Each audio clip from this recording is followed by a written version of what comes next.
ব্যাপার, আমাদের পরিবারের নাক না কাটিয়ে শান্তি পাচ্ছে না? না, আমাদের পুরো গোষ্ঠীতে না এরকম লেংটি জামা কাপড় কেউ পরে না, আবার রিলস বানাচ্ছে। ছি, এরকম ছোট জামা কাপড় পরে আমার পরিবারের সম্মান কোথায় যাবে?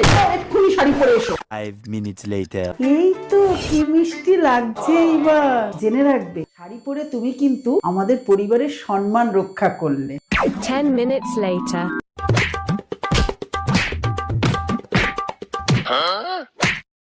খতম। এ তুমি কি করেছো বৌমা? কেন করেছো? আপনি জানেন ও আপনাদের পরিবারের নাক কাটিয়ে দিচ্ছিল। দেখুন কিরকম ল্যাংটা প্যান্ট পরেছে দেখুন। তুমি জানো না শাড়ি না পরলে সম্মান চলে যায়। আর এই দেখো দেখো দেখো ক্লিভেজ দেখা যাচ্ছে। এই দেখো ক্লিভেজ দেখো ছেলের, এর একমাত্র বিকল্প। করো করো তাড়াতাড়ি করো।